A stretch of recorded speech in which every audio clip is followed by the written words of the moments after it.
Eternights wears its influences on its sleeves and doesn't try to hide them. Clearly taking plenty of cues from Atlus's Persona franchise, Eternights strives to distill the strong story and character focus of its inspiration into a smaller package, with the emphasis on romance and action-based combat being its key differentiators. While it does manage to do some things well, it also misses the mark in more ways than one. I would like to ask you to please manage expectations. The story in Eternights is easily its weakest element. You play as a single guy who's struggling with online dating when one day, the apocalypse begins. People transform into grotesque monsters, mysterious walls are erected, and everyone is forced into hiding. You're quickly thrust into a conflict between two omnipotent beings with the fate of the world hanging in the balance as you meet new allies and forge deep bonds with them along the way. It's an interesting premise that had me intrigued from the start, and while it's entertaining, the way the story is told constantly cripples it. For one, it feels extremely rushed and underdeveloped. At roughly 10 hours long, the story moves from one plot point to the next at a pretty quick pace, with some details either being glossed over or simply never explained.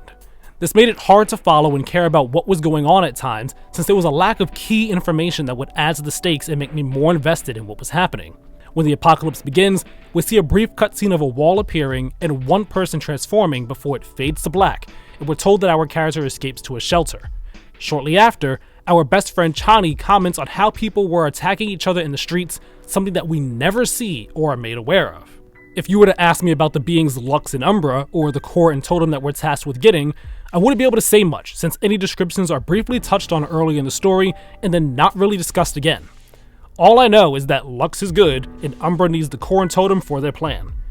Even on a more minor scale, this is a problem. In Act 2 of the 5-act story, your confidant Yuna sees her eye momentarily change color, and it appears as if this is going to be something that matters later on. A payoff never comes though, as this isn't mentioned ever again, leaving me wondering what the purpose of that scene was.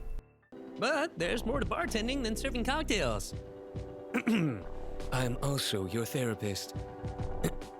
Kinda. What saves the narrative are your 5 confidants, as everything about them is actually pretty great. They're the heart of the story, and Eternights takes its time to properly flesh them out, making you care about the people you're fighting alongside and eventually falling in love with. They're well written and feature some expressive animations, which when combined with the solid voice acting, had me getting attached to them as soon as they were introduced. Each confidant has a fully developed character arc that I found myself deeply invested in as well, whether it was Yuna's guilt over ignoring a friend in need, or Min's struggle to find her inner confidence. Furthering these bonds was something I enjoyed, which made seeing everyone's growth rewarding. Outside of the one-on-one dates you have with your confidants, the group's hilarious and heartwarming interactions with each other build a sense of companionship that I couldn't help but appreciate. By the end of it all, they felt like a close-knit friend group that I knew on a personal level and was going to be sad to say goodbye to. Seeing how much care was put into these characters makes it all the more frustrating that the story surrounding them is so lackluster, with perhaps the most egregious example of this coming at the very end of the story. I won't spoil the specifics of the ending, but the way in which Eternights chooses to close the book on its narrative and characters is extremely disappointing, since it runs completely counter to the experience that it's wanted you to have the entire time. Apologies. I didn't mean to frighten you. We have plenty of time. Eternights features a calendar system just like in the Persona series, with your days being split between progressing through dungeons and spending time with your confidants before the next deadline in the story arrives. Dungeons are linear affairs with an even mixture of combat and puzzle solving to keep things from getting stale as you make your way to the boss at the end. Some also feature segments that briefly change the gameplay, such as dancing or riding a motorcycle through a tunnel. They may not be much, but they're fun instances that help further break up the standard gameplay and add more character moments. There are also some nooks and crannies slightly off the beaten path where you can find resources, but that's really the extent of exploration. The environments these dungeons are set in don't stand out too much either, but they're varied enough and don't take too long to get through, so they never wear out their welcome. In fact, you're often given more than enough time to complete the dungeons. I never needed more than 1 or 2 in-game days to complete them due to their length and overall difficulty, leaving me with plenty of time to bond with my confidants. Even with all that time on hand, I still had difficulty choosing who I wanted to spend it with. Aside from getting closer to each of the confidants, furthering your bond with them unlocks new abilities and stat boosts for you to purchase. Do I hang out with Sia to get more attack stat boost and improve her ice abilities, or should I go with Yuna for her healing skills?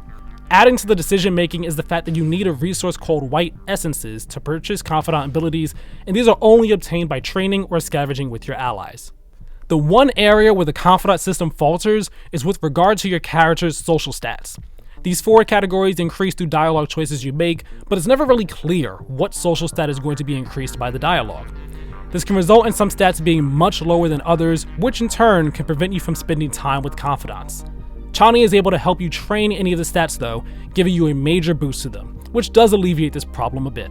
Managing your time is a delicate balancing act, and all of these factors make each ability purchase and confidant session matter even more.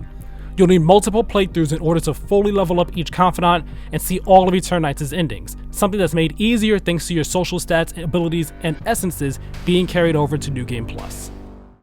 Yes!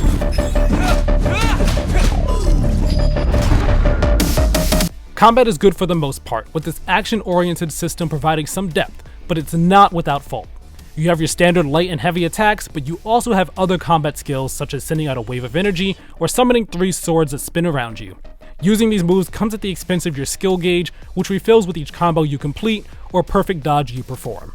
Every enemy has an elemental weakness that can be exploited for extra damage, with some enemies having a barrier that needs to be destroyed first by using their elemental weakness. By filling up your elemental gauge, you can select a target and have one of your allies perform a powerful elemental attack that destroys the barrier and deals heavy damage. You can also command your allies to perform other special moves, although these are on a timed cooldown and are limited by how much SP you have. It's worth noting that the only ways in which your allies participate in combat is through these direct commands, which is odd since they're all perfectly capable fighters and their help would be greatly appreciated during fights. Not even science can help you now.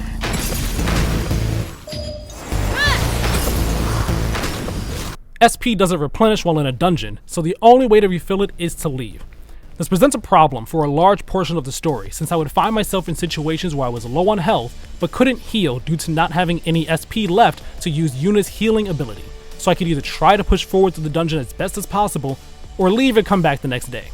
Sometimes this would happen early on in the dungeons, since combat encounters aren't always the easiest, even against basic enemies. One of the central mechanics in fights is the perfect dodge, which briefly slows combat to a crawl. Performing this is always satisfying since it provides an opportunity to get in some extra hits or put some space between you and your attacker.